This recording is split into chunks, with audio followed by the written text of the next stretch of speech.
আমার পিছনে দেখতে পাচ্ছেন পানামনগরের সেই ধ্বংসপ্রাপ্ত ভবনগুলো।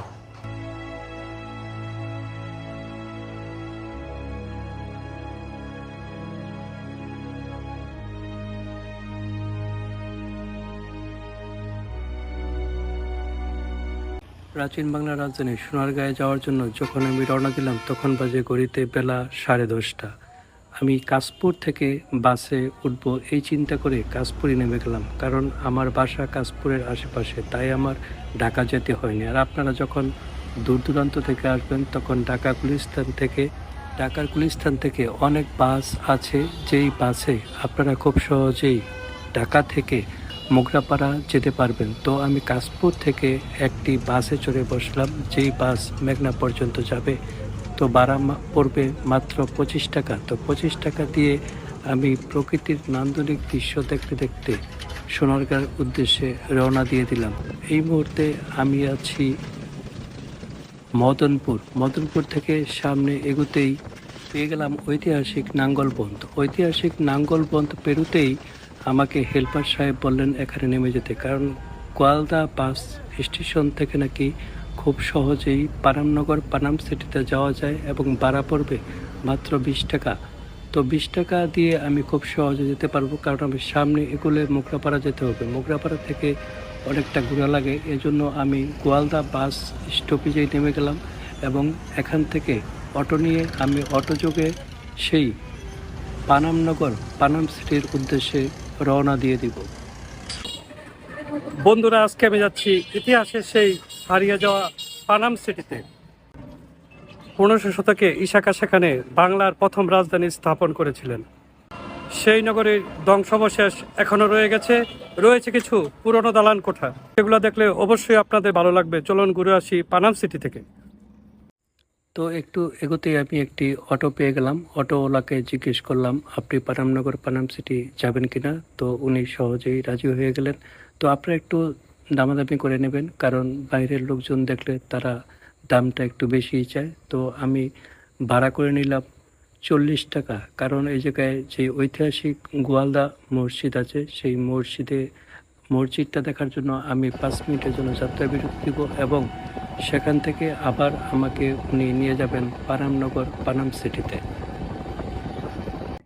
পানাম সিটিতে যাওয়ার পথেই দেখতে পেলাম গোয়ালদির 507 বৎসরের পুরনো সেই ঐতিহাসিক মসজিদ, গোয়ালদি মসজিদ।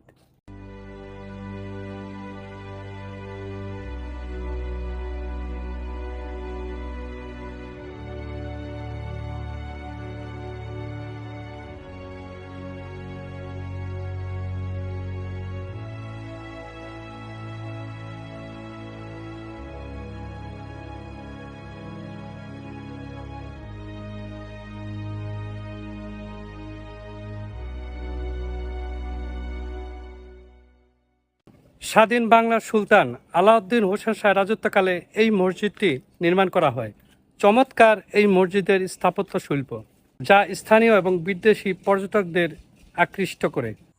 তো ঐতিহাসিক গোয়ালদা মসজিদ দেখা শেষে আমরা মাত্র 10 থেকে 15 মিনিটের মধ্যেই চলে আসলাম সেই আমাদের গন্তব্য পানামনগর পানাম সিটিতে।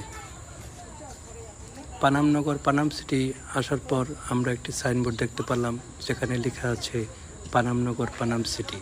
তো পানামনগর পানাম সিটি দেখার পর বুকের ভিতরটা কেমন যেন শূন্য হাহাকার করে উঠল। এই সোনারগাঁয়ে ছিল এক সময় বাংলার রাজধানী। কালের বিবর্তনের কারণে এটি এখন নারায়ণগঞ্জ জেলার সোনারগাঁ একটি উপজেলা মাত্র। আমরা গেটে আসতেই টিকিট দেখতে পেলাম, 20 টাকা টিকিট কেটে নিব। তো টিকিট কাউন্টারে চলে গেলাম।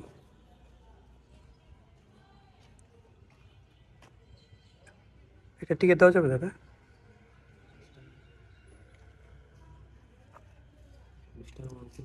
না বাংতি নেবে। আসার সময় অবশ্যই বাংতি করে নিয়ে আসবেন, কারণ অনেক সময় কাউন্টারে বাংতি থাকে না।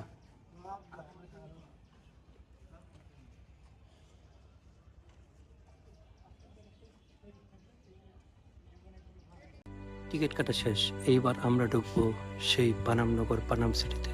ইতিহাসের সাক্ষী হয়ে আজও দাঁড়িয়ে আছে পানামনগর পানাম সিটি। পানাম সিটির যত ভিতরে যাচ্ছি তত থ খেয়ে যাচ্ছি। এই এক পরিত্যক্ত শহর যেখানে এখন আর কেউ থাকে না। সরু রাস্তার দুই পাশে দাঁড়িয়ে আছে কয়েকশো বছরের সেই পুরনো বিল্ডিংগুলো।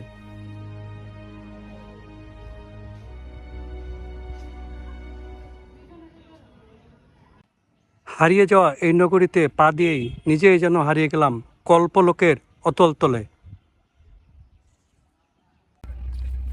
বন্ধুগণ, সবগুলা বিল্ডিংই প্রায় ধ্বংস হয়ে গেছে।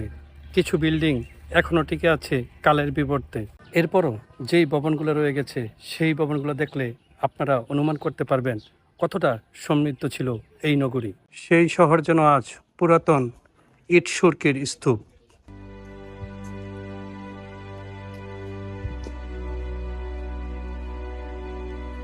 সরু রাস্তার দুই পাশে দাঁড়িয়ে আছে কয়েকশো বছরের সেই পুরনো বিল্ডিংগুলো। পানাম সিটির যত ভিতরে যাচ্ছি তত খেয়ে যাচ্ছি।